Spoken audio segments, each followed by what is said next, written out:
Welcome back to another episode of Kotlin Bootcamp for programmers. In this episode, I'm going to teach you the class and how to create the class, how to use the class. Today I'm so excited because we reached to the best and the coolest part of Kotlin programming language. That is nothing but object-oriented programming part. In object-oriented programming, you will learn about the classes, objects, visibility modifiers. You will learn about subclasses. You will learn about the interface, about the abstract, and etc. Now, actually, what is object-oriented programming? There is two types of programming, one functional programming and one object-oriented programming. In the functional programming, your program or your software is divided into the small piece of functions, and in object-oriented programming, your base software, is divided into the small piece of program that is class. So in object-oriented programming is a computer programming model that organizes software design around data or objects rather than function and logic. An object can be defined as a data field that has a unique attribute and behavior. Object-oriented programming focuses on the object that developers want to manipulate rather than logic required to manipulate them. This approach to programming is well suited for programs that are large, complex, and actively updated or maintained. The organization of an object-oriented program also makes the method of beneficial to collaborate development, where objects are divided into groups. Additional benefits of object-oriented programming includes code reusability, scalability, and efficiency. Even when using microservices, developers should continue to apply the principle of ops. The first step in ops is to collect all of the objects a programmer wants to manipulate, then identify how they relate to each other. So it means the relationship between the objects. Now let's see an example. Like the example of object-oriented, the object can range from the physical entities such as human being, who is described by the property like name and address, down to small computer programming such as widget. So once an object is known, it is labeled with the class of an object that defines the kind of data it contains and also the sequence that can manipulate it. So each distinct logic sequence is known as method. Objects can communicate with well-defined interface called message. So let's get started with some example of the class and how we can create the class. Here I have the program or the project as ops, and now I want to create the class. Before creating a class, I want to create a package. So what is a package? Actually the package helps you to maintain your programming very good. Like we can create a package here, new package, and now the package name you can specify anything. I want to specify the mncoder com.mncoder. Now this is the package. Inside this package, so I want to create the class of new Java, and I want to create the Kotlin file and class part. Then I want to select the class. Now I want to select the class name here. So what should be the class? So I want to create the aquarium class. Aquarium, I love aquarium. And now if you specify the type of file as a class, Kotlin automatically create for you a class here, and it will import the package here because I created the file inside this package. Now If we don't have this one, how we can create the how we can create a class? You can create a class simply by the help of class and the class name. Specify the class name here. And if your class doesn't have any body, you can remove the parentheses. But if your class has a body, so you can make your body of your class inside the parentheses. Now if you see, we have the aquarium class. Now let's type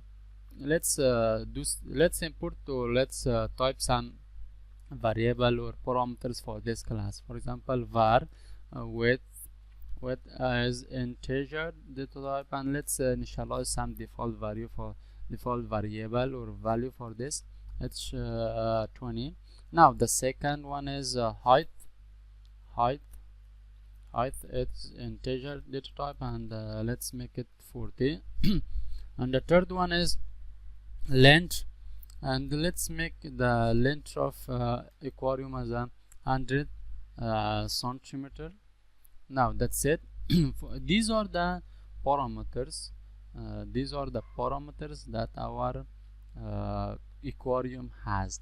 Now it is, I think it has a typo. It should be T and H, and height is correct, and this is the TH.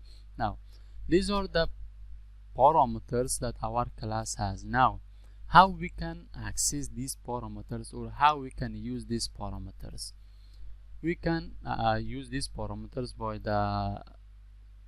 first we have to make an object of this aquarium, then we can use these parameters. Now how we can do that? Let's create a new file, that is main file. Why I want to create the main function? Because the main function is the starter point for any programming language, especially in Java programming language. So now in the main function, I want to create a new function called, let's make it as a create aquarium. What was aquarium? Create aquarium function. Inside this, I want to make an instance of this one, aquarium class. How you can make an instance? Now I want to create an instance of aquarium.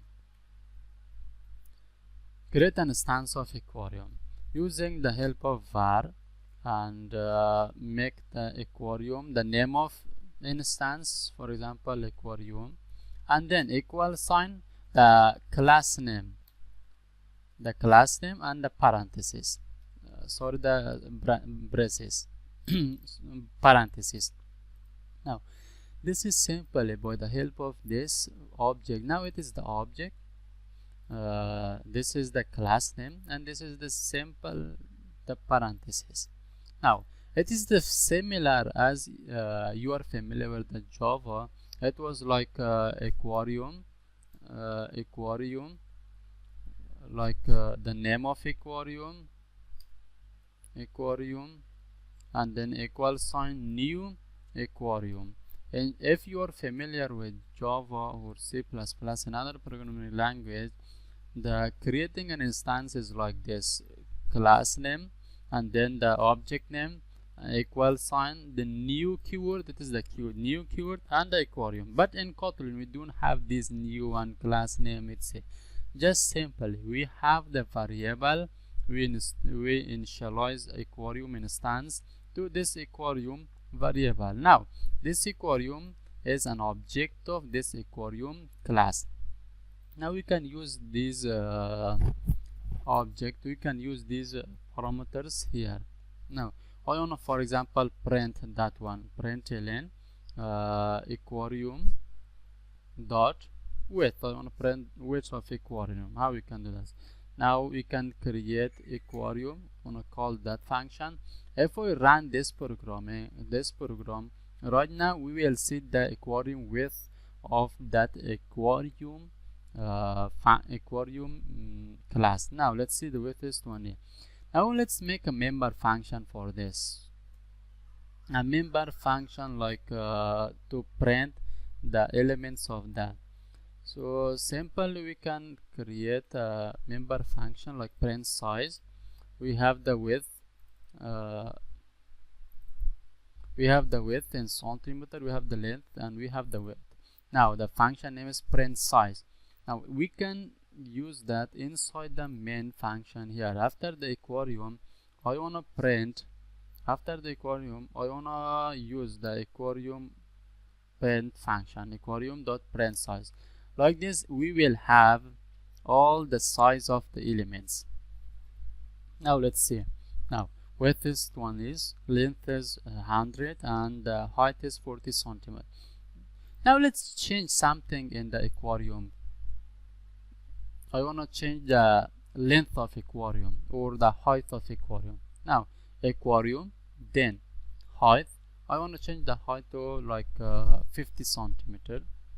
Here the aquarium is 40, and now I want to change to 50 centimeter. Now again, if I print the aquarium dot print size, now let's see, the aquarium will change. Now if you see, it was 40 centimeter, but right now if you see, it is the 50 centimeter. Like this, we can access the object, we can manipulate the object. First we have to create the object. That is it for this video: how to create a class, how to make an instance of that class, and how to use and manipulate that class. That is it for this video. If you like the video, please thumbs up. If you don't like the video, please comment below, so we can enhance, we can improve myself. No one is complete. And if you are new to this channel, please subscribe to my channel, and don't forget to turn on the bell icon to get my new videos so fast. You will be the first one to notice my new video. And see you soon on the next video.